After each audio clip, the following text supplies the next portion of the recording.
देश के अलग अलग हिस्सों में कुत्तों के हमलों की खबरों के बीच उत्तर प्रदेश के झांसी से भी डरा देने वाला एक मामला सामने आया। वहां एक पिटबुल कुत्ते ने एक महिला को बुरी तरह नोच डाला।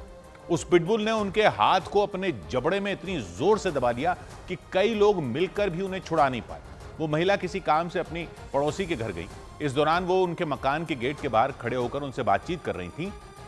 तभी उनके मकान में मौजूद उस पिटबुल कुत्ते की नजर उन पर पड़ गई। इसके बाद उसने जोर से गेट को धक्का मारा और महिला पर झपट्टा मार दिया। ये देखते ही उस कुत्ते की मालकिन दौड़कर बाहर आ गई और उसे पकड़ने की कोशिश की, लेकिन उनके लिए अपने कुत्ते को काबू पर कर पाना मुश्किल हो गया। इसके बाद उनकी चीख पुकार सुनकर कई लोग वहां आ गए। उन्होंने भी कुत्ते के जबड़े से महिला का हाथ निकालने की कोशिश की, लेकिन वो कुत्ता करीब 5 मिनट तक उन्हें नोचता रहा। इसके बाद किसी तरह उन्हें बचाया गया। पिटबुल के हमले में महिला को बचाने में जुटी उनकी बेटी और उस कॉलोनी का एक लड़का भी घायल हो गया, क्योंकि उस कुत्ते ने उनके हाथ को कसकर अपने जबड़े में दबा लिया। इससे पहले वो महिला उस पिटबुल से बचने के लिए दौड़ती नजर आई।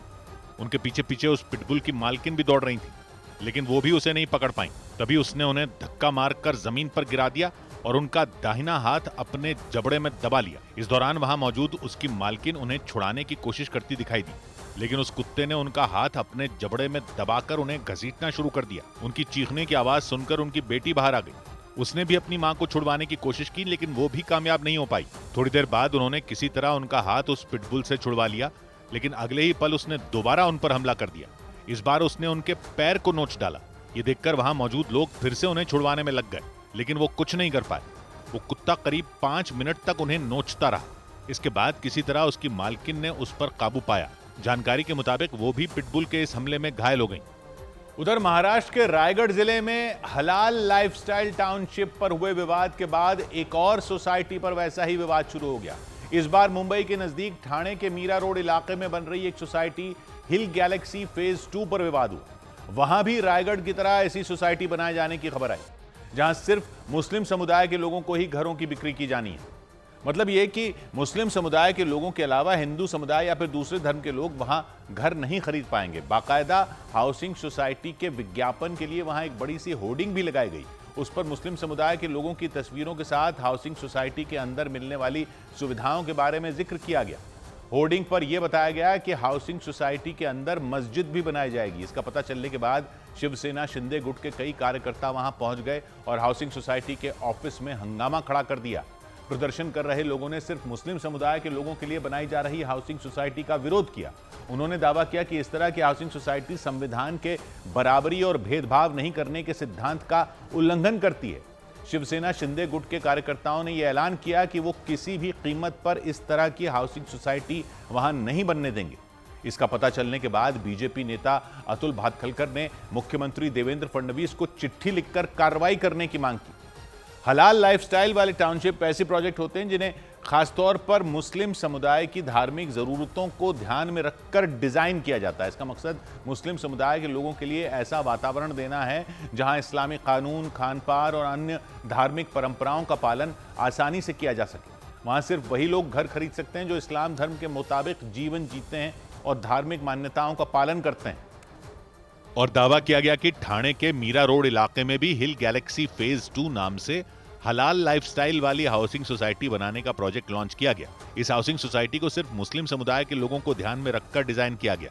इसकी जानकारी मिलने के बाद शिवसेना शिंदे गुट के कई कार्यकर्ता वहां पहुंच गए। उन लोगों ने हाउसिंग सोसाइटी के ऑफिस में हंगामा कर दिया। कुछ लोग वहां काम करने वाली महिलाओं से उलझ गए।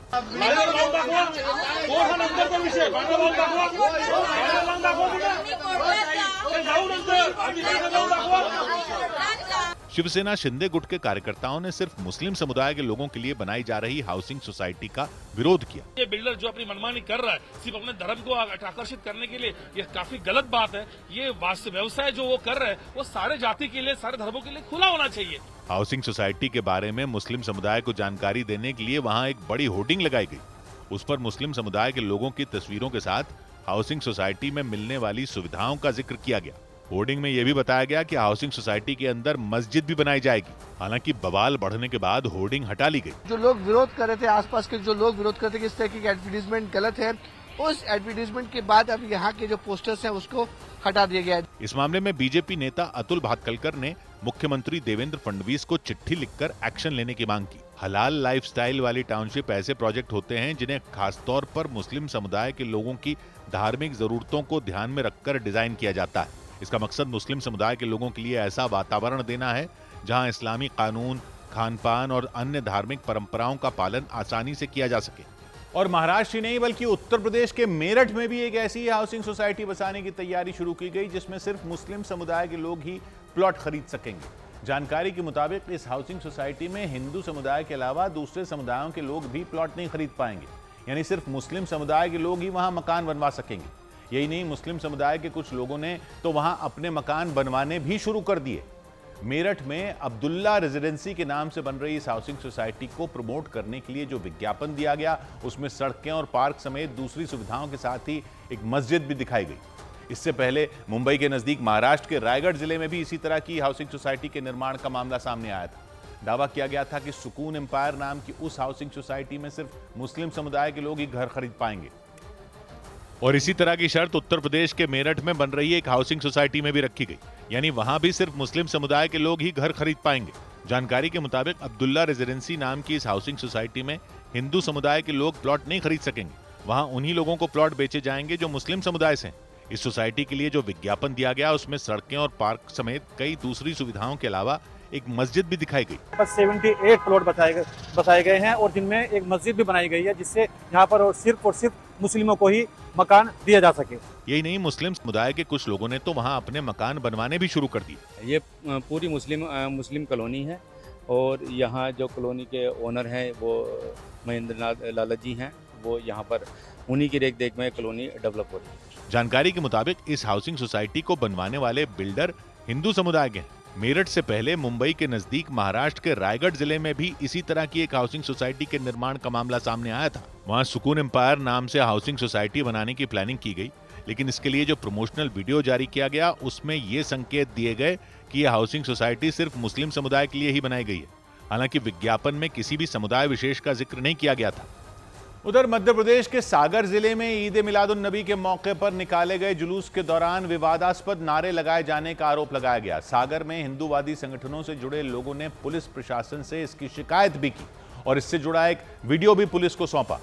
वहां सागर शहर के बीचों बीच 3 बत्ती तिराहे के पास मुस्लिम समुदाय के कुछ लड़कों ने बाइक रैली के बाद नारेबाजी की। आरोप लगाया गया कि उस दौरान सर तन से जुदा के नारे लगाए गए। पुलिस ने हिंदूवादी संगठनों की तरफ से दिए गए वीडियो की जांच के बाद सख्त कार्रवाई का भरोसा दिया। पुलिस ने बताया कि ईद मिलादुन नबी के मौके पर मुस्लिम समुदाय के कुछ लोगों ने शहर में जुलूस निकाला। इस दौरान सैकड़ों की संख्या में लोग शामिल हुए।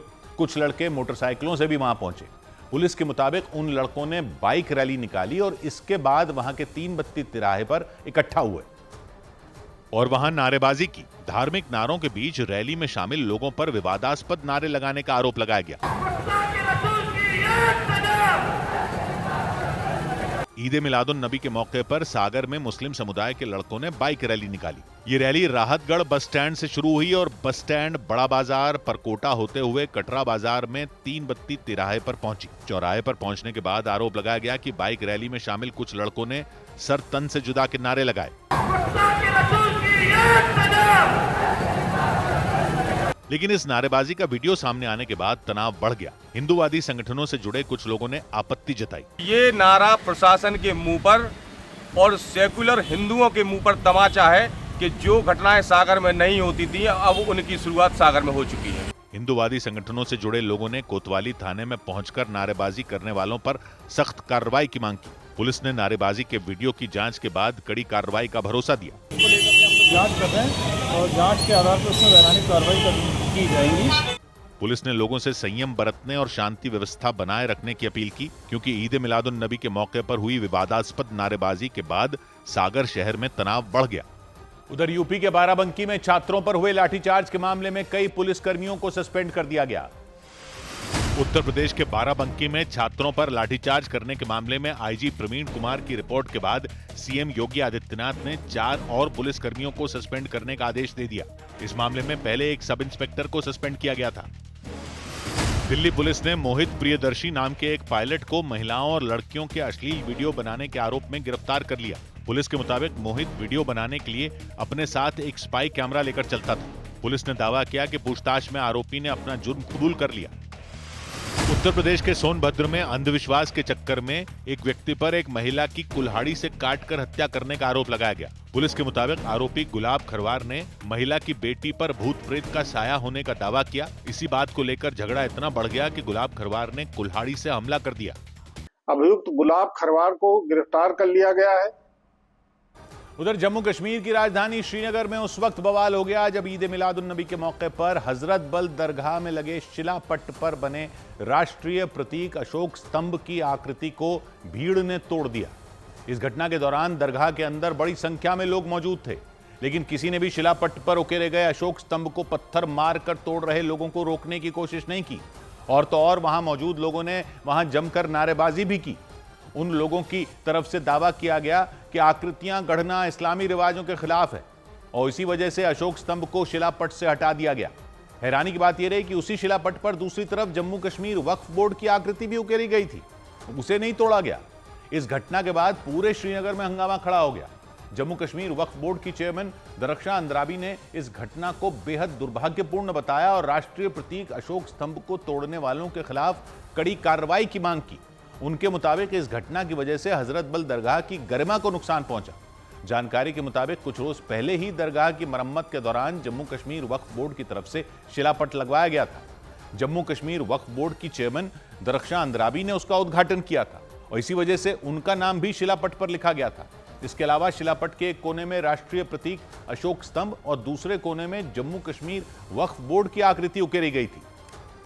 लेकिन ईद मिलाद उन नबी के मौके पर हजरत बल दरगाह में जमा हुए लोगों ने शिलापट्ट पर बने राष्ट्रीय प्रतीक अशोक स्तंभ की आकृति को पत्थर मार मार कर तोड़ दिया। इस घटना के दौरान वहां बड़ी संख्या में लोगों की भीड़ नजर आई। भीड़ में शामिल एक आदमी पत्थर लेकर शिलापट्ट पर बने अशोक स्तंभ की आकृति पर बिना रुके वार करता दिखाई दिया। उसके थकने के बाद इसी तरह दूसरा आदमी भी पत्थर से अशोक स्तंभ को शिलापट्ट से हटाने में जुट गया, लेकिन वहां मौजूद किसी भी व्यक्ति ने उन्हें रोकने की कोशिश नहीं की।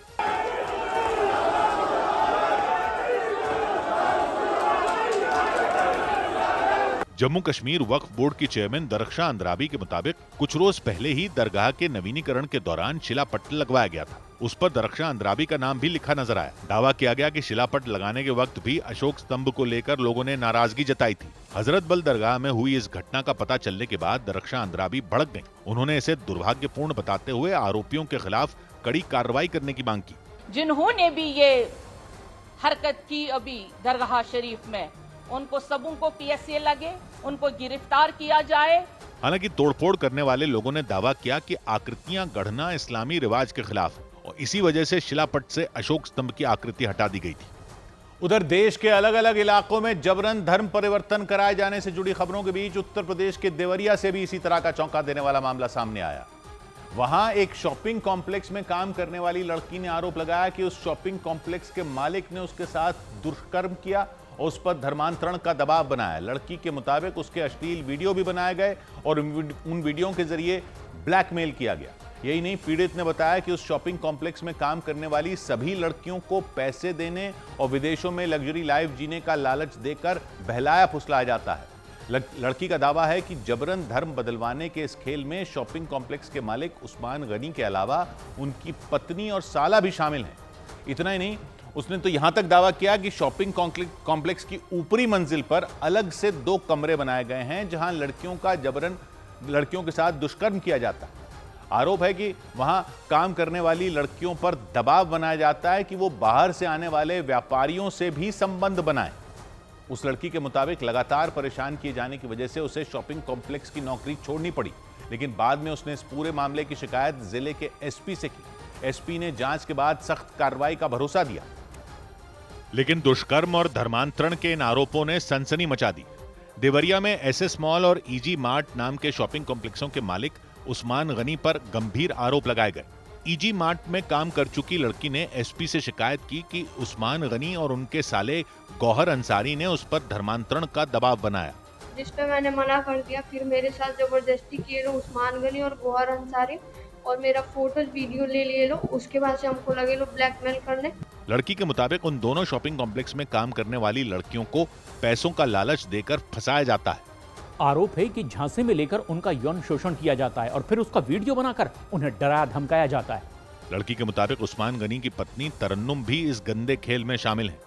वो भी बहुत फोर्स करती हैं और लग्जरी जीवन जीने का वो दिखाती हैं सपना, और कहती हैं हम लोग का धर्म बहुत अच्छा है, हम लोग के धर्म में आ जाओ लोग। इतना ही नहीं, शिकायत करने वाली लड़की का दावा है कि उन शॉपिंग कॉम्प्लेक्स में बाहर से आने वाले व्यापारियों के लिए भी लड़कियों का इंतजाम किया जाता है। उनके ठहरने का जगह मॉल में ही रहता है और लड़कियों को फोर्स करके वो लोग व्यापारियों के पास भी भेजते। लड़की का आरोप है कि थाने में शिकायत करने पर कोई कार्रवाई नहीं हुई, इसीलिए उसने एसपी से इंसाफ की गुहार लगाई। और इस सब के बीच राजस्थान के अलवर में ईसाई धर्म का प्रचार करने वाली एक संस्था पर आरोप लगा कि उसने जबरन कई नाबालिगों का धर्म परिवर्तन करवा दिया। इस मामले की जानकारी मिलते ही हिंदूवादी संगठनों से जुड़े लोगों ने हंगामा खड़ा कर दिया।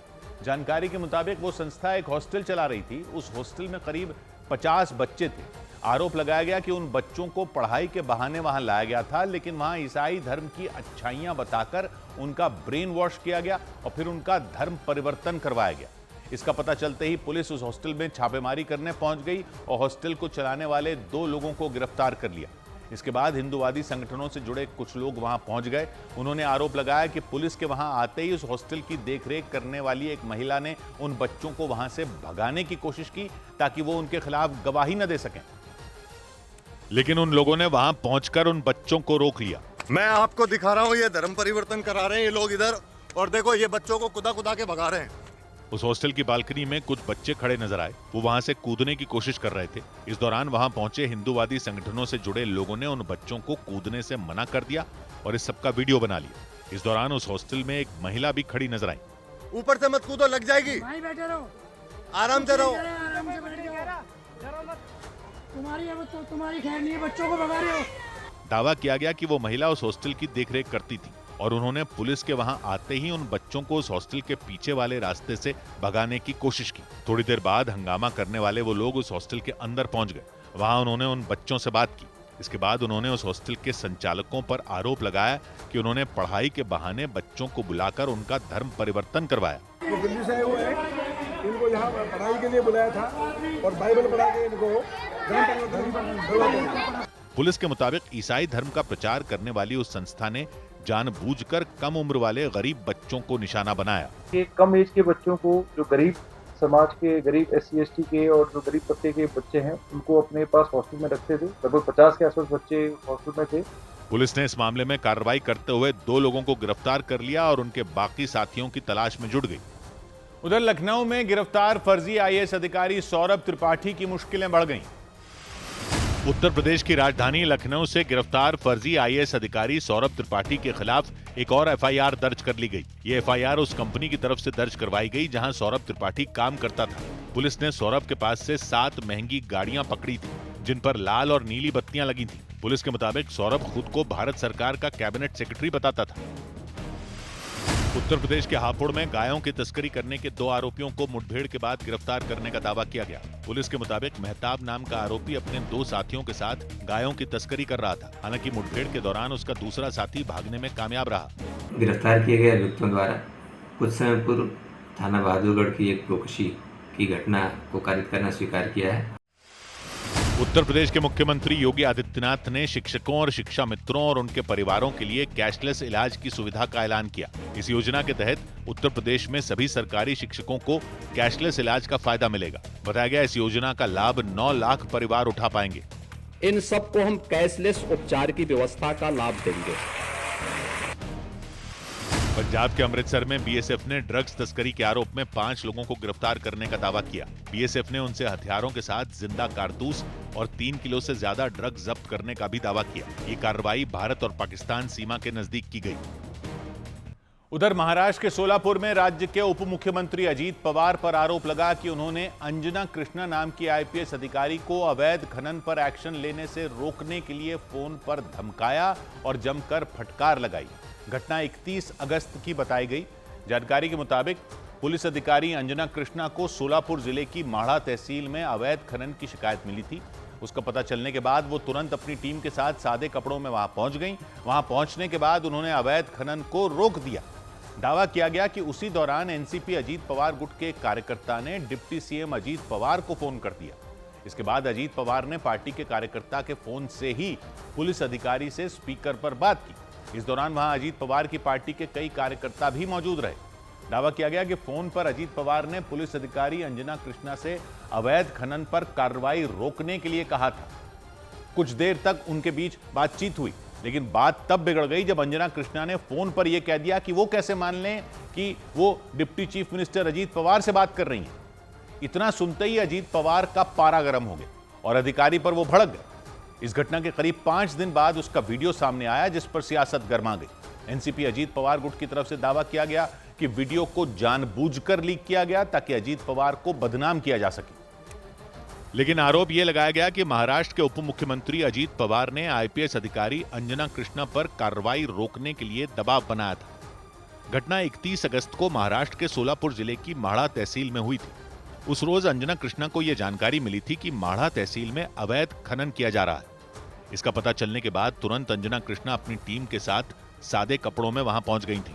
दावा किया गया कि उसी दौरान एनसीपी अजीत पवार गुट के एक कार्यकर्ता ने डिप्टी सीएम अजीत पवार को फोन कर दिया। इसके बाद अजीत पवार ने पार्टी के कार्यकर्ता के फोन से ही स्पीकर पर अधिकारी से बात की। दावा किया गया कि बातचीत के दौरान डिप्टी सीएम ने उन पर कार्रवाई नहीं करने के लिए दबाव डाला था। हाँ, तो हमको उनको मदद करने का ही काम है सर। आपके साथ बोल रहा हूँ, मैं आपको आदेश देता हूँ कि वो रुकवाओ और आप जाओ और तहसीलदार को बताओ कि अजीत पवार जी का फोन आया था। डिप्टी चीफ मिनिस्टर ने मुझे कहा ये सब रुकवाने के लिए, क्योंकि अभी मुंबई में जरा मुंबई का माहौल एकदम खराब हुआ है, उसको अपने को प्राधान्य देना है। मेरा नाम बताओ उनको। लेकिन बात तब बिगड़ गई जब अंजना कृष्णा ने यह कह दिया कि वो कैसे मान लें कि दूसरी तरफ से डिप्टी सीएम अजीत पवार बात कर रहे हैं। इतना सुनते ही अजीत पवार का पारा गर्म हो गया। आप एक काम कीजिए, आप मुझे मेरे फोन में मतलब डायरेक्ट कॉल कीजिए ना। एक मिनट, मैं तेरे ऊपर एक्शन लूंगा। अभी मैं खुद आपके साथ बोल रहा हूँ कि आप मुझे डायरेक्ट कॉल बता दिए। सर मुझे ये भी पता है आप सर समझ रही है सर, जो आप बोल रही है समझ रही है, पर मुझे मुझे देखना है ना, तेरा नंबर दे दो या व्हाट्सएप कॉल करो। ठीक है सर। मैं यहाँ से बोल देता हूँ। ठीक है सर। मेरा चेहरा तो आपको समझ में आएगा ना। ठीक है सर। इतना आपको डेयरिंग हुआ है क्या? सर मेरे तो कार्रवाई जो किया है मुझे कैसे पता है सर।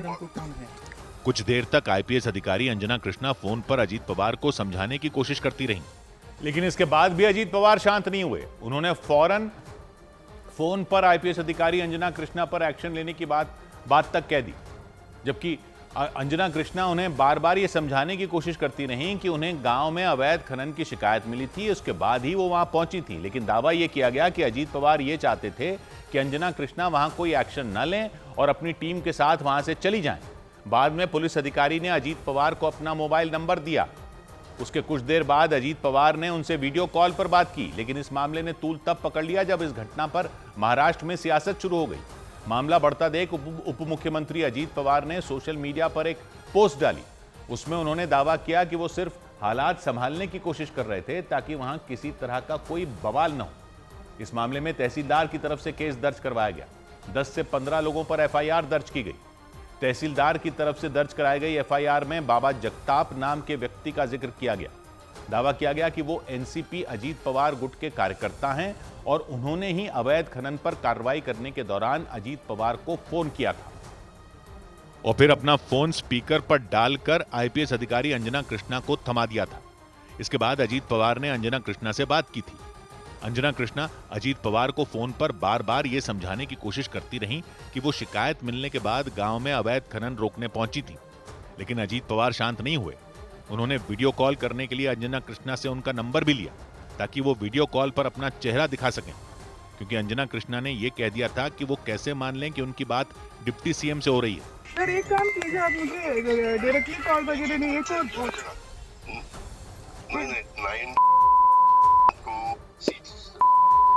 सर एक और बात बता दीजिए तो मैं करेंगे, उसमें कुछ दिक्कत नहीं है, हम भी रिकॉर्डिंग करेंगे। सुनो हाँ यस सर यस सर। थोड़ी देर बाद अजीत पवार ने आईपीएस अधिकारी को वीडियो कॉल किया था और दावा किया गया कि वीडियो कॉल के दौरान भी उन्होंने कार्रवाई रोकने के लिए दबाव बनाया था।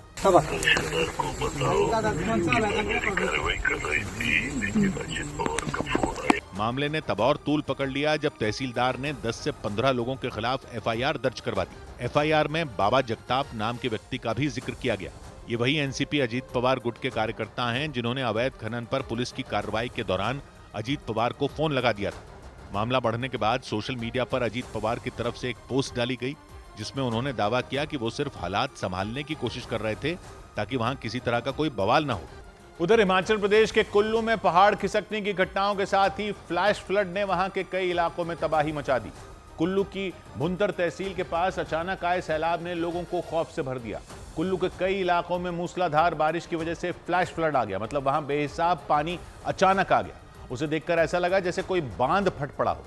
फ्लैश फ्लड ने कुल्लू की भुंतर तहसील के बड़े इलाके में तबाही मचा दी। बरसाती नालों का उफान ऐसा रहा कि उसने सब कुछ डुबो दिया।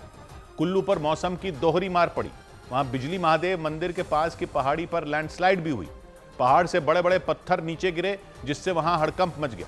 वहां पहाड़ खिसकने की घटनाओं से एक आदमी की मौत भी हो गई। इसके अलावा वहां अखाड़ा बाजार इलाके में जमीन खिसकने के बाद उसके मलबे में 6 लोगों के दबे होने की आशंका जताई गई, जिन्हें निकालने के लिए कई घंटों लंबा ऑपरेशन चला।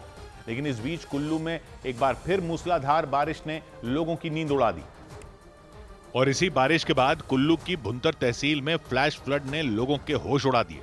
वहां सड़क पर सैलाब इतनी तेजी से आया कि ऐसा लगा जैसे कोई डैम फट पड़ा हो। लोग एक दूसरे को खतरे से आगाह करने के लिए वहां जोर जोर से सीटियां बजाते सुनाई दिए। वहां के बरसाती नाले में आए उफान में भारी भरकम पेड़ तिनकों की तरह बहते नजर आए। उस सैलाब ने चंद सेकंडों के अंदर पूरी बस्ती उजाड़ दी। इस बीच कुल्लू के ही बिजली महादेव मंदिर की पहाड़ी पर लैंडस्लाइड भी हुई। वहां पहाड़ से तेजी से बड़े बड़े पत्थर नीचे की तरफ आते दिखे। लैंडस्लाइड की ऐसी ही घटनाएं कुल्लू के कई अलग अलग इलाकों में भी हुई। वहां अखाड़ा बाजार इलाके में 2 दिन के अंदर दूसरी बार पहाड़ खिसकने से दहशत मच गई। 2 दिन पहले भी वहां ऐसा ही हादसा हुआ था, जिसके बाद मलबे में 6 लोगों के दबे होने की आशंका जताई गई।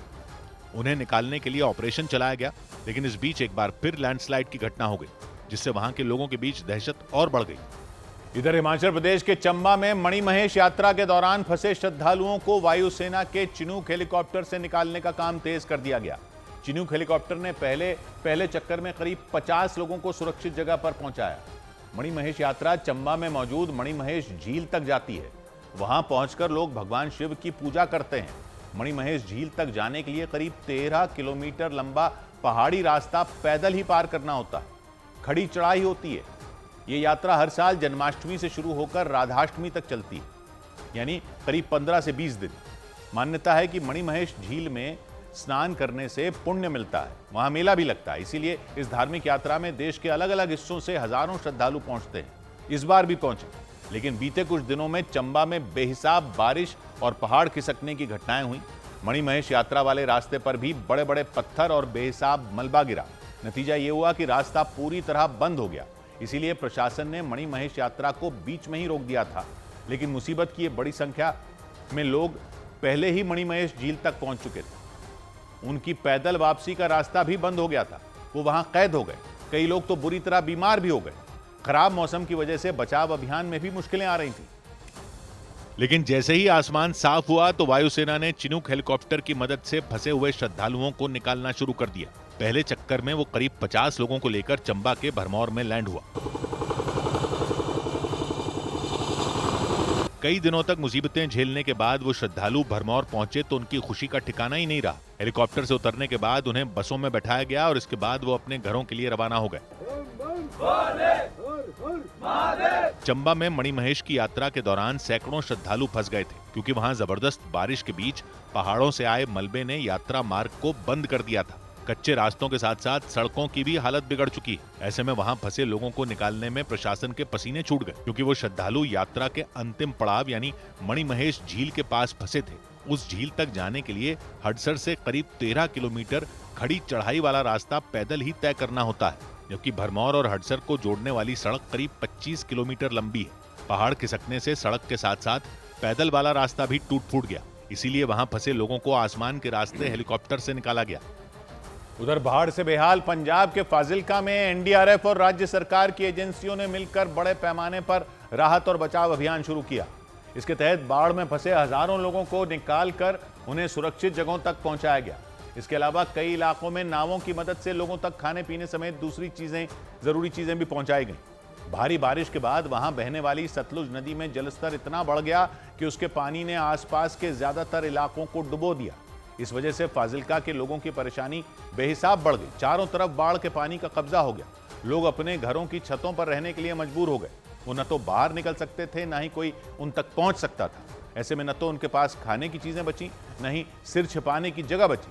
उनकी परेशानी यही खत्म नहीं हुई, क्योंकि सतलुज नदी में एक बार फिर पानी का स्तर बढ़ गया और इसने लोगों का जीना मुहाल कर दिया। फाजिल्का के अलावा फिरोजपुर में भी उसने तबाही मचाई। इस बीच प्रशासन ने जलस्तर बढ़ने के बाद लोगों को अलर्ट करना शुरू कर दिया और इसके साथ ही पूरे जिले में राहत और बचाव की मुहिम तेज कर दी गई। इसके तहत एनडीआरएफ और पंजाब सरकार ने मिलकर हजारों लोगों की जान बचाई। राहत और बचाव टीम के जवानों ने बाढ़ में घिरे इलाकों में जाकर कई लोगों को निकाला और उन्हें सुरक्षित जगहों तक पहुंचाया। जिले के ज्यादातर इलाके पूरी तरह बाढ़ में डूबे दिखाई दिए। चारों तरफ पानी ही पानी नजर आया। कुछ इलाकों में तो बाढ़ का पानी लोगों के घरों की छतों तक पहुंच गया। ये पानी सतलज नदी से आ रहा है और यहाँ पर पानी लगभग 15 से 20 फीट है और जो गांव है, गांव में 8 से 10 फीट पानी भरा हुआ है। बाढ़ की वजह से सैकड़ों मकान ढह गए। इन हालात में भी जिन लोगों ने अपना घर नहीं छोड़ा, उन तक नावों के जरिए खाने पीने की चीजें पहुंचाई गईं। प्रशासन ने गाय भैंसों के लिए चारे और सिर छिपाने के लिए तिरपाल का भी इंतजाम किया। हालांकि भीषण बाढ़ की वजह से किसानों की मेहनत बर्बाद हो गई। बहुत बुरा हाल है लोगों का, अब तो ज्यादा ही हो गया। चारों तरफ पानी है। हाँ जी, चारों तरफ पानी पानी है जी, और जितनी फसल है सब खराब होगी। कुछ जगहों पर नदी के पानी के बहाव को कम करने के लिए वहां रेत की बोरियां भी डाली गईं। सतलुज नदी ने फाजिल्का के अलावा पंजाब के फिरोजपुर में भी भयंकर तबाही मचाई। फाजिल्का की तरह वहां के भी कई इलाकों में बाढ़ आ गई और पंजाब में आई हाहाकारी बाढ़ की वजह से करीब 4 लाख लोगों पर संकट मंडरा गया। राज्य में भारी बारिश के बाद बाढ़ ने ऐसा कहर बरपाया कि 15 जिलों में हालात बिगड़ गए। इन जिलों में रहने वाले करीब 4 लाख लोगों की मुसीबत बढ़ गई। इस बीच बाढ़ से मरने वाले लोगों की संख्या बढ़कर 43 हो गई। यही नहीं, लाखों हेक्टेयर में लगी फसल भी बाढ़ की वजह से बर्बाद हो गई। सबसे ज्यादा तबाही गुरदासपुर, अमृतसर, फाजिल्का, फिरोजपुर और कपूरथला जिलों में मची। वहां के ज्यादातर गांवों में बाढ़ के पानी ने कब्जा कर लिया। नदियों के किनारे बसे इलाकों का हाल सबसे ज्यादा खराब हुआ। हजारों लोग अपने घर छोड़कर जाने के लिए मजबूर हो गए। हालात इतने बिगड़ गए कि कुछ जिलों में सेना के जवानों को भी मदद के लिए तैनात किया गया। लोगों को निकालने और राहत सामग्री पहुंचाने के लिए 35 हेलीकॉप्टरों की भी मदद ली गई। यानी बाढ़ ने पूरे पंजाब को भारी परेशानी में डाल दिया। राज्य के ज्यादातर जिलों में हाहाकार मच गया। 15 जिलों में बाढ़ ने ऐसी तबाही मचाई कि करीब 4 लाख लोग संकट में गिर गए। बाढ़ ने हजारों मकान बर्बाद कर दिए तो लाखों हेक्टेयर में लगी फसल भी उसकी वजह से चौपट हो गई। इसका सबसे ज्यादा असर गुरदासपुर, अमृतसर, फाजिल्का, फिरोजपुर और कपूरथला जिलों में देखने को मिला। गुरदासपुर में 300 से ज्यादा गांवों पर बाढ़ के पानी ने कब्जा जमा लिया। वहां दूर दूर तक सिर्फ पानी ही पानी नजर आया। चारों तरफ कमर से भी ऊपर तक पानी भर गया। इन हालात में लोगों के लिए पैदल चलना भी मुश्किल हो गया। बाढ़ की वजह से सैकड़ों लोग अपना घर छोड़कर दूसरी जगहों पर चले गए। गुरदासपुर की तरह अमृतसर और फिरोजपुर के भी कई इलाकों में हालात पूरी तरह बिगड़ गए। लोगों की मदद के लिए कुछ जिलों में सेना के जवानों को भी तैनात कर दिया गया। यही नहीं, बाढ़ में घिरे लोगों को निकालने और उन्हें सुरक्षित जगहों तक पहुंचाने के लिए सेना के 35 हेलीकॉप्टरों की तैनाती कर दी गई। उधर जम्मू कश्मीर में डोडा जिले के भद्रवा इलाके में बाढ़ से मची तबाही के बाद सेना ने महज 18 घंटे में एक पुल बना दिया। वहां मूसलाधार बारिश और बादल फटने की घटनाओं के बाद कई इलाके तबाह हो गए। सड़कों का नामो निशान मिट गया। इससे कई गांवों का संपर्क टूट गया। वहां रहने वालों के ऊपर कुदरत का कहर बरतने के बाद वो जान जोखिम में डालकर एक जगह से दूसरी जगह जाने के लिए मजबूर हो गए। वहां उफनती नदियों को पार करने के लिए लोगों ने पेड़ों का सहारा लेना शुरू कर दिया। उन नदियों के बीच पेड़ के तने डालकर आने जाने लगे। इससे उनकी जान का खतरा बढ़ गया। उस रास्ते से बच्चों और बुजुर्गों को ले जाना चुनौती बन गया। ऐसे में भारतीय सेना ने कमान संभाली और उफनती नदी पर एक पुल बनाने का काम शुरू कर दिया। इसके लिए सेना के जवानों ने नदी में बड़े बड़े पत्थर और मलबा डालना शुरू कर दिया। इसके बाद वहां लोहे का खंभा लगाकर उस पर लकड़ियों के तख्ते बिछा दिए गए ताकि उसके टूटने का खतरा न हो। वहां पुल बनने के बाद लोगों में खुशी की लहर दौड़ पड़ी, क्योंकि पुल बनने के दौरान वो जान जोखिम में डालकर रास्ता पार करते नजर आए। वहां उफनती लहरों को पार करने के लिए वो नदी के बीच रखी पेड़ की टहनी पर चलते दिखे। इस दौरान बुजुर्गों और बच्चों के लिए उससे गुजरना मुश्किल हो गया। इस खतरे को देखते हुए सेना के जवानों ने वहां एक पुल बनाना शुरू कर दिया। इसके लिए उन्होंने नदी के आसपास रखे बड़े बड़े पत्थर उठाकर नदी के किनारों पर इकट्ठा करना शुरू कर दिया ताकि पुल के नीचे का बेस मजबूत हो सके। वहां भारी संख्या में जवान पुल बनाने का काम करते दिखे। और इससे ये जो थे ये पीछे जो इतना एरिया है 4-5 पंचायतें पीछे सब काट हो जाती हैं और इससे परेशानी आ जाती है। इसके बाद उन्होंने उन पत्थरों पर 2 लोहे के खंबे रखकर उसे सेट करना शुरू कर दिया। काफी देर की मेहनत के बाद उन्होंने उसके ऊपर लकड़ियों की तख्तियां बिछानी शुरू की ताकि उससे लोगों की परेशानी कम हो सके। वहां सेना के जवानों ने सिर्फ 18 घंटे में उस पुल को बना दिया। जरूरत है इस रास्ते की और ये रास्ता आज खुला है तो हम इसके लिए शुक्रिया करते हैं। हालांकि वहां रहने वालों ने सरकार से एक बड़ा पुल बनाने की मांग की ताकि उनकी मुसीबतें कम हो सकें और उन्हें जान का खतरा न हो। उधर दिल्ली में जारी बारिश की वजह से कई इलाके बाढ़ की चपेट में आ गए। दिल्ली के यमुना बाजार, तिब्बती मार्केट और मयूर विहार फेज 1 समेत कई इलाकों में तो बारिश की वजह से जमा हुए पानी ने निकलने का नाम ही नहीं लिया। ये इलाके पहले ही खाली कराए जा चुके थे, लेकिन वहां के लोगों को जिन जगहों पर राहत और बचाव कैंप में रखा गया था वहां भी पानी आ गया। इसके बाद उन्हें शिफ्ट करना पड़ा। दिल्ली में हुई मूसलाधार बारिश के बाद यमुना नदी में आया उफान खतरनाक हो गया। यमुना के पास बसे कई रिहायशी इलाके तो जलमग्न हो गए। वहां इतना पानी भर गया कि वहां रहना तो दूर, वहां तक पहुंचना भी मुश्किल हो गया। यमुना बाजार इलाका भी इन्हीं में एक था। वो इलाका तो जैसे पानी की वजह से टापू में बदल गया। वहां मकान तो थे लेकिन लोग इक्का दुक्का ही दिखे। वहां भरे पानी को निकालने के लिए प्रशासन ने 2 बड़े बड़े पंप लगा दिए। इसी तरह की हालत दिल्ली के तिब्बती बाजार इलाके की भी दिखी।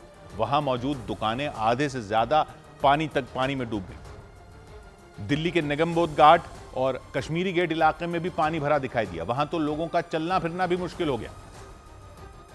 लेकिन दिल्ली में हुई मूसलाधार बारिश और यमुना के उफान का सबसे ज्यादा असर यमुना बाजार इलाके में ही दिखाई दिया। वहां लोगों के मकानों के ग्राउंड फ्लोर तो पानी में करीब करीब पूरे ही डूब गए। चारों तरफ बेहिसाब पानी दिखा। इसका अंदाजा इस बात से ही लगाया जा सकता है कि वहां से पानी निकालने के लिए प्रशासन ने एक साथ कई पंप लगा दिए। यमुना बाजार की तस्वीर आपको दिखाते हैं। देखिए यहाँ पर लोगों का आना जाना कल से पूरी तरीके से बंद है। मैं आपको तस्वीरें दिखा रही हूँ, यमुना बाजार की मुख्य सड़क है। इसके अलावा दिल्ली के निगमबोध घाट पर भी पूरी तरह से पानी का कब्जा नजर आया। शमशान घाट में इतना पानी भर गया कि अंतिम संस्कार करना मुश्किल हो गया। वहां कई फीट तक पानी जमा दिखा। इसी तरह कश्मीरी गेट इलाके में भी पानी भरा होने की वजह से कई किलोमीटर लंबा जाम लग गया। सड़कों पर पानी जमा होने की वजह से गाड़ियां चलने के बजाय रेंगती नजर आईं। मजनू का टीला इलाके से लेकर ISBT तक भी गाड़ियों की ऐसी ही कतार लगी दिखाई दी। और ऐसी ही डराने वाली तस्वीरें दिल्ली के तिब्बती बाजार इलाके से भी आईं। दिल्ली के वो सभी इलाके जो यमुना नदी के किनारे मौजूद हैं, उसके उफान का शिकार बन गए। लोगों के मकान, दुकान, खेत खलिहान सब डूब गए। हालांकि दिल्ली में बारिश का सिलसिला थमने के बाद यमुना के जलस्तर में कुछ कमी जरूर आई, लेकिन वो खतरे के निशान से नीचे नहीं आई। मतलब यमुना में डराने वाला उफान बरकरार रहा। इसी वजह से उसके आसपास के इलाकों को राहत नहीं मिली। मतलब आसमान से हो रही बारिश तो थमी, लेकिन दिल्ली वालों की मुसीबत ने कम होने का नाम नहीं लिया। क्योंकि यमुना के जलस्तर में हुई मामूली गिरावट से इस तस्वीर में कोई खास असर नहीं पड़ा। यमुना के आसपास बसे इलाकों को राहत नहीं मिली। दिल्ली में बारिश थमने से यमुना के जलस्तर में थोड़ी कमी जरूर आई, लेकिन वो फिर भी खतरे के निशान से करीब 2 मीटर ऊपर बहती रही। यही वजह रही कि दिल्ली में मुसीबत ने कम होने का नाम नहीं लिया। दिल्ली का तिब्बती बाजार इलाका भी बाढ़ की चपेट में आ गया। वहां बनी दुकानों में इस कदर पानी घुसा कि पूरा का पूरा मार्केट बंद करना पड़ गया। जिस बाजार में घूम घूम कर लोग खरीदारी करते थे, वहां नावें चलती नजर आईं। मोनेस्ट्री मार्केट की तस्वीरें हम आपको दिखा रहे हैं कि किस तरह पानी भरने के बाद क्या स्थिति है।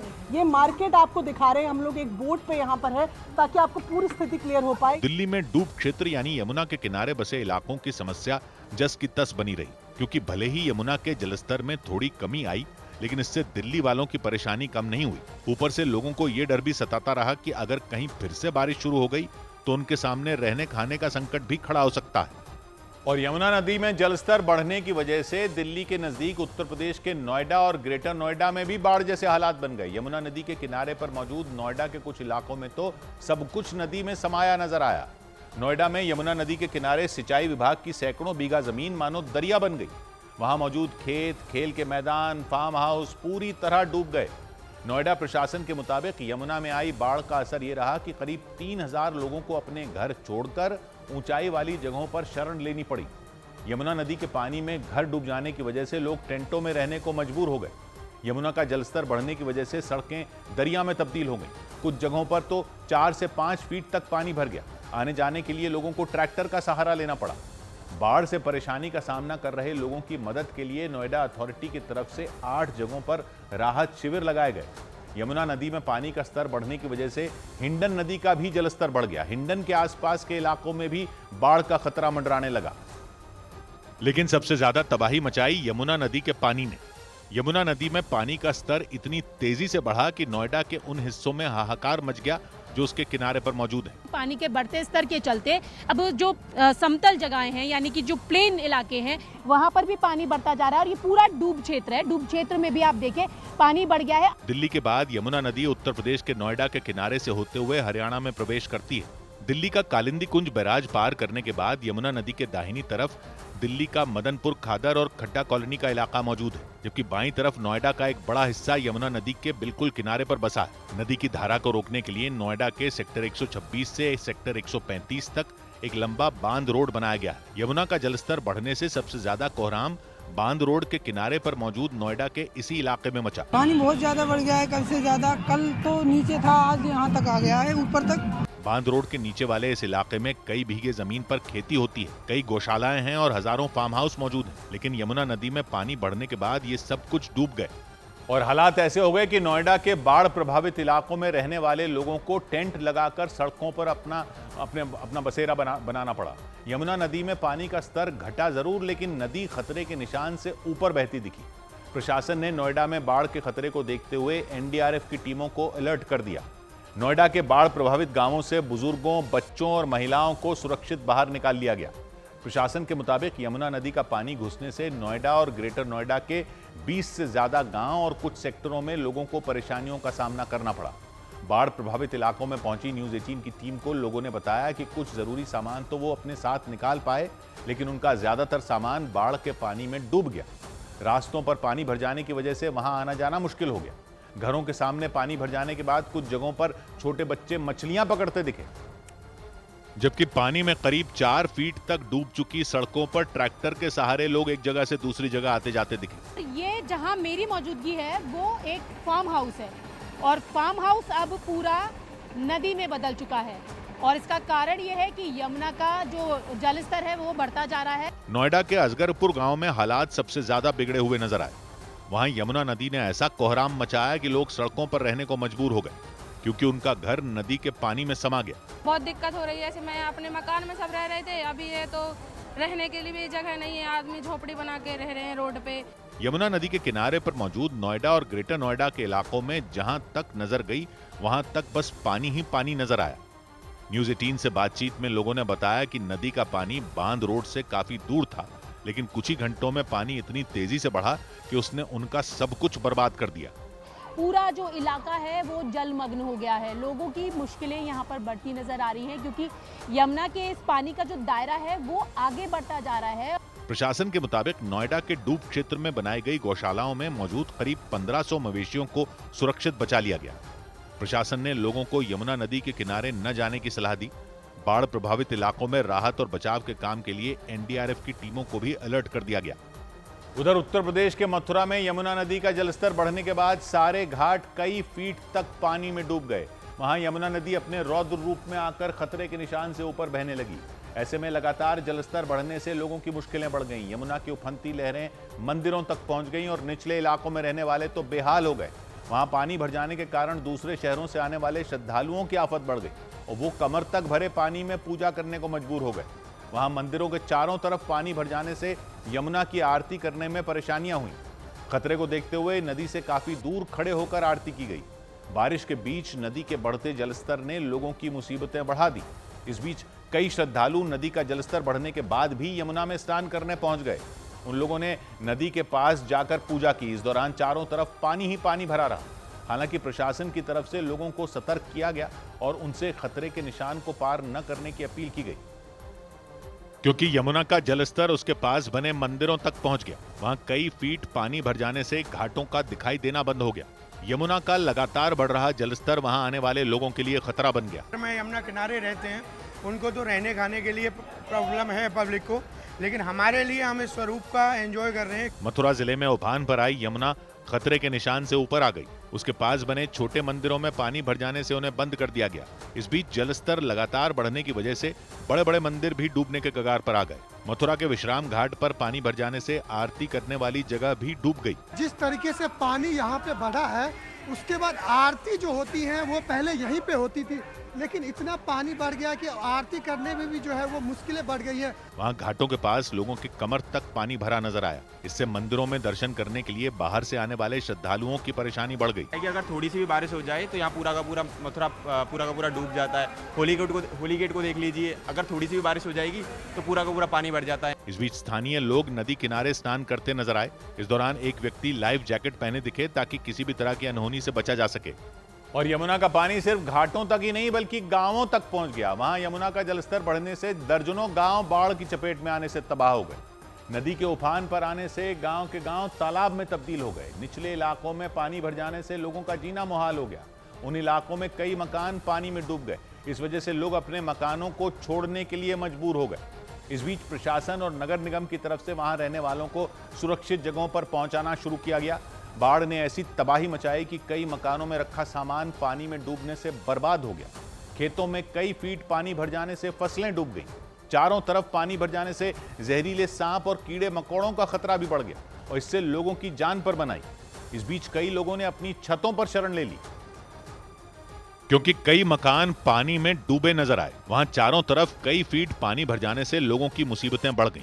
बाढ़ की चपेट में आने से निचले इलाके तबाह हो गए। उसके बाद उन इलाकों में रहने वालों को नाव की मदद से बाहर निकाला गया। ये जितने आपको लोग दिख रहे हैं ये सब इसी नाव से अभी आए हैं और इन्हें दूसरी जगह से यहाँ पे लाया गया, चूंकि हालात उधर लगातार जो है वो खराब होते जा रहे हैं। वहाँ यमुना नदी का जलस्तर बढ़ने के बाद दर्जनों गाँवों पर बाढ़ का कहर टूट पड़ा। इस बीच मथुरा जिले के तिवारीपुरम नाम के गांव में बाढ़ से कोहराम मच गया। मकानों में पानी भर जाने की वजह से लोगों का सामान तहस नहस हो गया। इस बीच उन मकानों पर ताला लगा नजर आया। शेल्टर होम है हमारा नगर निगम का, मैरिज होम है नगर निगम बना दिए हैं, प्राइवेटों को भी नगर निगम अपने अंडर ले लिया है। लोगों को वहाँ खाने की, पीने की, रहने की सब सुविधाएं अच्छी हैं। वहाँ खेतों में पानी भर जाने से किसानों की फसलें बर्बाद हो गई। मवेशियों का चारा भी पानी में डूबने से खराब हो गया। इस बीच कुछ लोग बाढ़ से बचने के लिए छतों पर बैठे दिखे। में एक तरफ बाढ़ ने कहर बरपा के रखा है तो दूसरी तरफ जो जहरीले सांप है वो लगातार पानी से बाहर निकल के लोगों की परेशानियां बढ़ा रहे हैं। वहाँ चारों तरफ पानी भरने से जहरीले सांप और कीड़े निकलने की घटनाओं से लोग दहशत में आ गए और उनकी जान पर बनाई। इधर सेना ने लद्दाख में 17,000 फीट की ऊंचाई पर फंसे दक्षिण कोरिया के 2 नागरिकों की जान बचा ली। भारतीय सेना ने लद्दाख में 17,000 फीट की ऊंचाई पर फंसे दक्षिण कोरिया के 2 नागरिकों को बचा लिया। सेना को जानकारी मिली थी कि वो दोनों पति पत्नी वहां फंसे हैं और काफी बीमार हैं। इसके बाद हेलीकॉप्टर के जरिए उन दोनों को वहां से निकालकर इलाज के लिए अस्पताल पहुंचाया गया। छत्तीसगढ़ की राजधानी रायपुर में पुलिस ने आशीष नाम के एक फर्जी पुलिसकर्मी को गिरफ्तार कर लिया। पुलिस के मुताबिक आशीष नाम बदलकर शहर के बड़े कारोबारियों से पैसों की उगाही करने में जुटा था। उसके पास से पुलिस को कई फर्जी आई कार्ड भी मिले। पता चला कि यह पुलिस का नहीं है सदस्य। इसके साथ ही साथ जब इसके बाइक की तलाशी ली गई तो 1,99,000 रुपए मिले हैं। उत्तर प्रदेश सरकार में मंत्री ओम प्रकाश राजभर को बीजेपी के छात्र संगठन एबीवीपी ने कानूनी नोटिस भेज दिया। ये नोटिस उन्हें बाराबंकी लाठीचार्ज मामले पर एक बयान के दौरान एबीवीपी छात्रों को गुंडा कहने पर भेजा गया। एबीवीपी ने मांग की कि ओम प्रकाश राजभर अपने बयान के लिए माफी मांगे। हिमाचल प्रदेश के मुख्यमंत्री सुखविंदर सिंह सुक्खू ने मंडी और कुल्लू मनाली का हवाई सर्वेक्षण किया। उन्होंने आपदा से हुए नुकसान का जायजा लिया और पीड़ित परिवारों को भरोसा दिलाया कि सरकार उनकी हर तरह मदद करेगी। बड़ी खबर आई 7 सितंबर को होने वाले चंद्र ग्रहण से जुड़ी। 7 सितंबर को चंद्र ग्रहण लगेगा। इस दौरान चांद का रंग लाल हो जाएगा। इसे ब्लड मून भी कहा जा रहा है। 7 सितंबर को रात 9:58 पर चंद्र ग्रहण शुरू होगा। 8 सितंबर रात 1:26 पर चंद्र ग्रहण खत्म हो जाएगा, जबकि ग्रहण के दौरान रात 11 बजे से आकाश में ब्लड मून दिखना शुरू हो जाएगा और रात 11:42 तक ब्लड मून का नजारा दिखेगा। देश के लगभग सभी शहरों में यह चंद्र ग्रहण आसमान में देखा जा सकेगा। सौभाग्य की एक बात यह कि चंद्र ग्रहण में यह तो पब्लिक जानती है कि चांद दिखाई नहीं देता, लेकिन यह ब्लड मून क्या होता है? ब्लड मून, ब्लड का मतलब तो खून हुआ, तो खून का इससे क्या मतलब? तो वो मतलब हो जाता है लाल रंग से। पूर्ण चंद्र ग्रहण में चांद लाल रंग का हो जाता है। तो ये लाल रंग का क्यों हो जाता है? लाल रंग का हो जाता है या लाल रंग का दिखता है, ये होता कैसे? तो उसको समझने के लिए सबसे पहले तो यह समझिए कि हम चांद को देखते कैसे। स्कूल में क्या पढ़ा था, याद कीजिए। सूरज जो है वो तो जैसे एक बड़ा सा बल्ब है, उससे रोशनी आती है, लेकिन चांद कोई बल्ब तो है नहीं कि वो खुद चमके। चांद में रोशनी नहीं होती। इतना तो शायद आप जानते होंगे कि सूरज की रोशनी चांद पर पड़ती है और चांद उस रोशनी को हमारी तरफ भेज देता है। जैसे आपके इस आईने पर या शीशे पर टॉर्च की रोशनी फेंको तो वो शीशा चमकता है। शीशा ऐसे चमकता है जैसे शीशे में बल्ब लगाओ, लेकिन असल में वो रोशनी तो टॉर्च से आ रही होती है, शीशे से सिर्फ टकराकर हमारी तरफ आ जाती है, तो हमें लगता है कि शीशे की अपनी रोशनी है। सेम टू सेम चीज होती है चांद के साथ। वो सिर्फ सूरज की रोशनी को रिफ्लेक्ट करके हमारी तरफ फेंक देता है, तो हमें लगता है वो खुद चमक रहा है। ठीक है, और ये भी स्कूल में पढ़ाई था कि पृथ्वी सूरज के चक्कर लगा रही है और चांद पृथ्वी के चक्कर लगा रहा है। तो घूमते घूमते चांद जब सूरज और पृथ्वी के बीच में आ जाता है तो सूरज चांद के पीछे छुप जाता है। हमारे यहां से यानी पृथ्वी से देखो तो यानी सूरज दिखाई नहीं देता क्योंकि बीच में चांद आ जाता है। यह होता है सूर्य ग्रहण।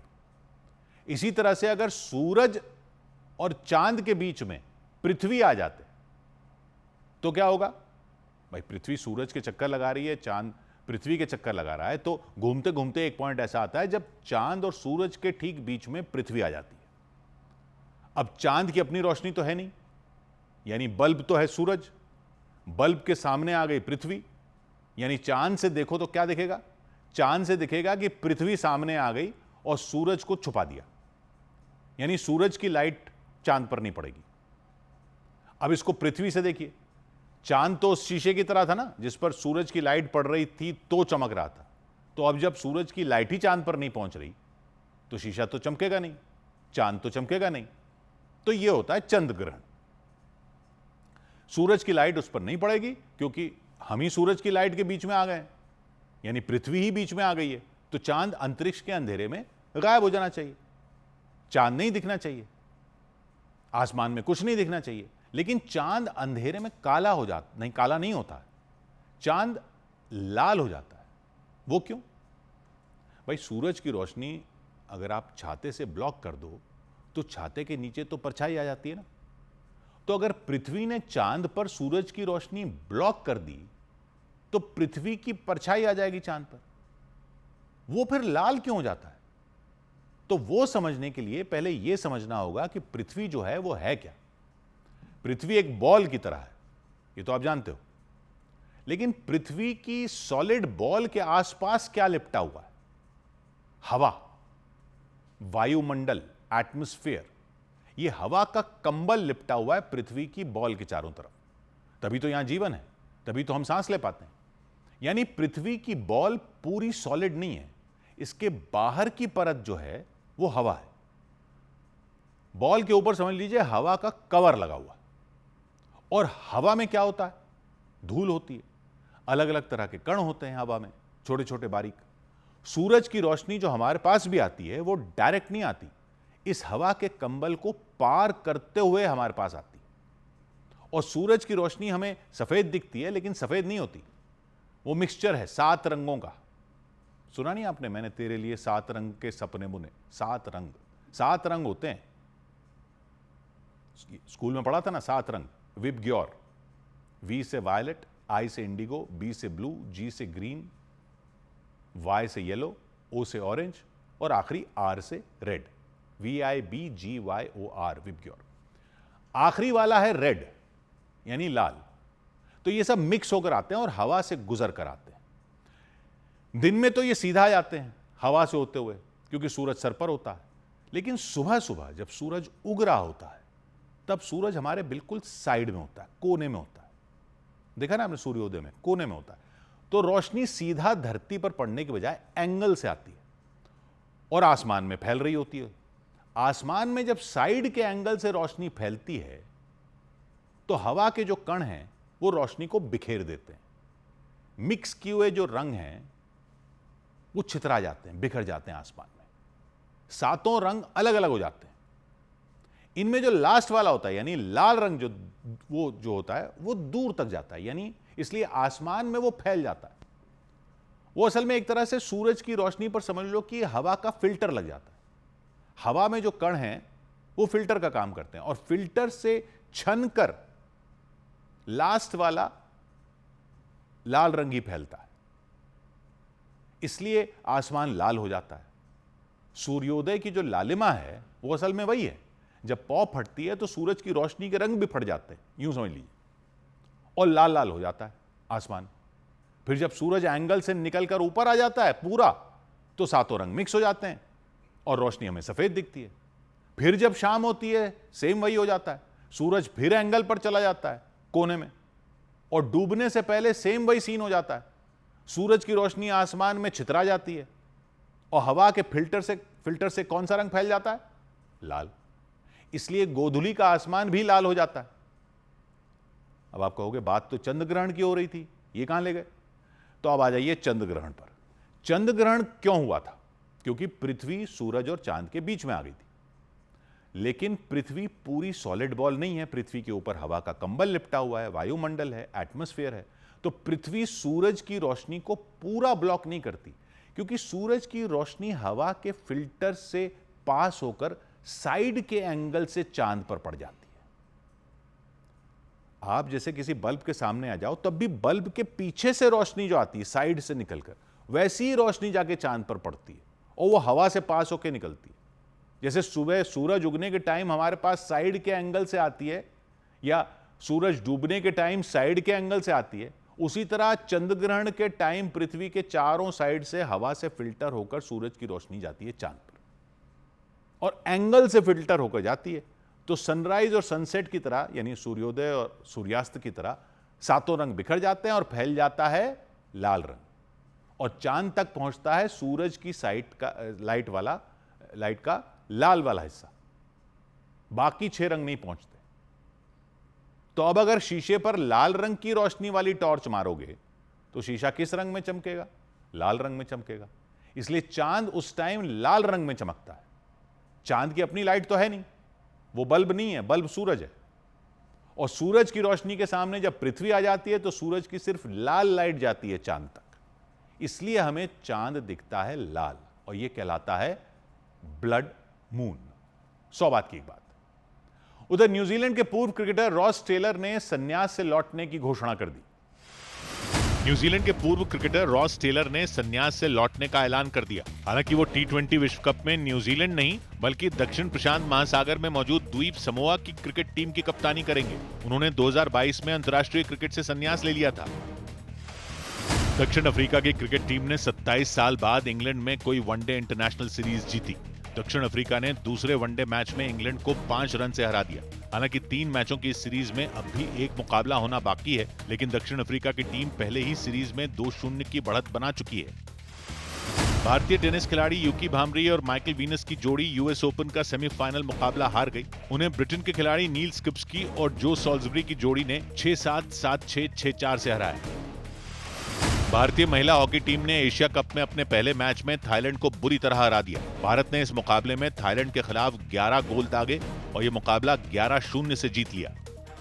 उधर टैरिफ यानी इंपोर्ट ड्यूटी पर चल रही तनातनी के बीच अमेरिकी राष्ट्रपति डोनाल्ड ट्रंप की भारत को खो देने वाली टिप्पणी पर कोहराम मच गया। ट्रंप ने सोशल मीडिया पर एक तस्वीर पोस्ट की। उस तस्वीर में प्रधानमंत्री नरेंद्र मोदी, चीन के राष्ट्रपति शी जिनपिंग और रूस के राष्ट्रपति पुतिन दिखाई दिए।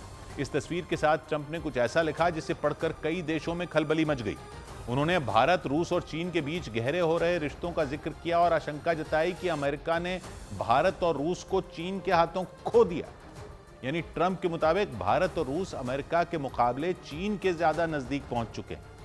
ट्रंप की यह टिप्पणी ऐसे समय में आई जब चीन की अगुवाई में हुए SCO सम्मेलन में भारत और रूस समेत कई देशों के मुखिया एक ही मंच पर जमा हुए थे। वहां प्रधानमंत्री नरेंद्र मोदी, पुतिन और शी जिनपिंग के बीच नजदीकी देखी गई थी। माना जा रहा है कि चीन से 36 का आंकड़ा रखने वाले अमेरिका को यही बात चुभ गई और दावा है कि इसीलिए ट्रंप को यह लगने लगा कि भारत और रूस चीन के पाले में खड़े हो गए। उन्होंने सोशल मीडिया पर प्रधानमंत्री नरेंद्र मोदी, शी जिनपिंग और पुतिन की तस्वीर पोस्ट की। इसके साथ उन्होंने लिखा कि लगता है अमेरिका ने भारत और रूस को चीन के हाथों खो दिया। अमेरिकी राष्ट्रपति ने तीनों देशों के लंबे और अच्छे भविष्य की कामना भी की। डोनाल्ड ट्रंप की इस पोस्ट को चीन में हुई SCO समिट से जोड़कर देखा गया, क्योंकि उस समिट में भारत और रूस के मुखिया चीन के साथ कंधे से कंधा मिलाकर खड़े थे। ऐसा तब हुआ जब टैरिफ यानी इंपोर्ट ड्यूटी को लेकर भारत और अमेरिका के बीच चल रही खींचतान ने कम होने का नाम नहीं लिया। इस मुद्दे की वजह से भारत और अमेरिका के बीच तनाव बढ़ता दिखाई दिया। ऐसे में अमेरिका को लगने लगा कि भारत का चीन के करीब जाना उसके लिए झटका साबित हो सकता है। विशेषज्ञों का मानना है कि इसी बात ने ट्रंप को बेचैन कर दिया।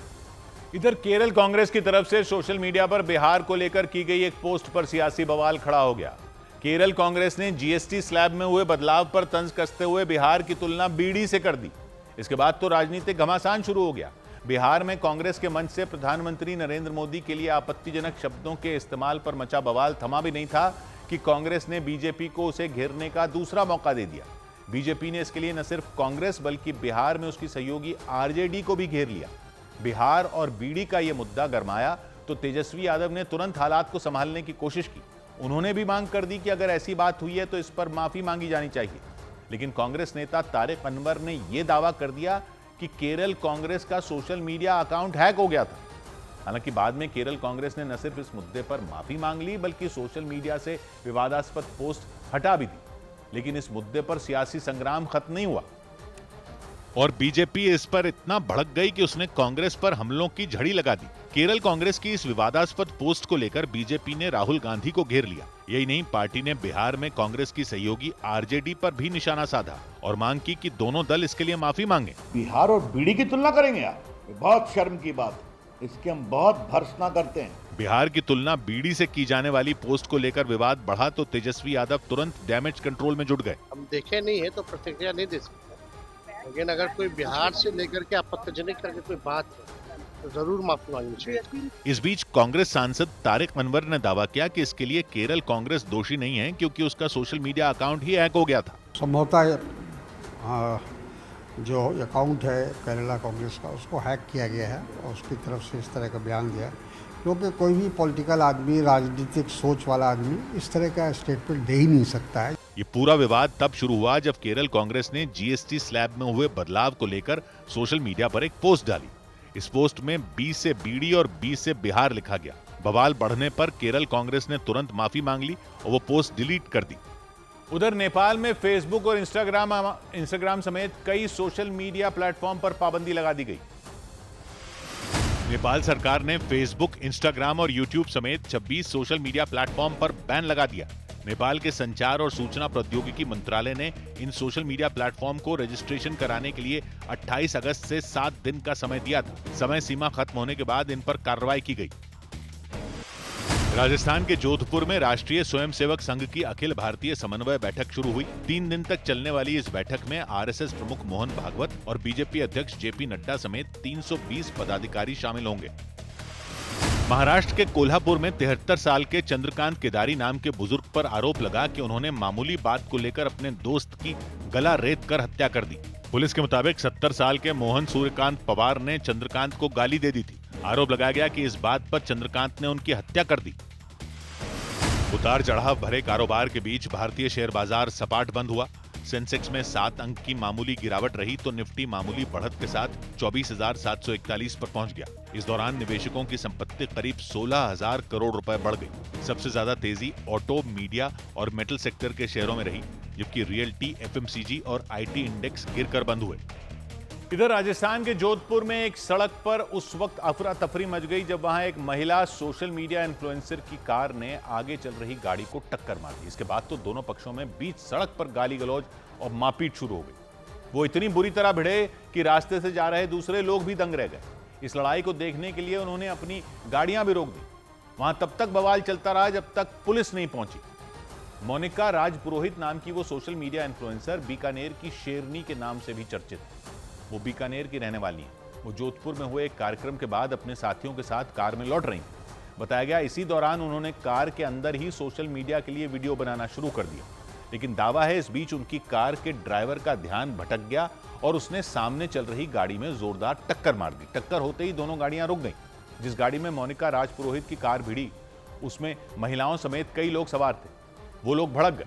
उन्होंने शिकायत की तो दोनों गुटों में झड़प हो गई और देखते ही देखते वो झड़प मारपीट में बदल गई। सोशल मीडिया इन्फ्लुएंसर मोनिका राजपुरोहित के एक वीडियो को लेकर पिछले साल भी उनकी जमकर आलोचना हुई थी, क्योंकि आरोप लगा था कि वो उस वीडियो में किसी नशे वाली चीज का सेवन करती नजर आई थी। और अब बीच सड़क पर उनके साथ ऐसी मारपीट हुई कि देखने वालों ने दांतों तले उंगलियां दबा ली। कुछ लोगों ने तो अपनी गाड़ी रोककर वीडियो बनाना शुरू कर दिया।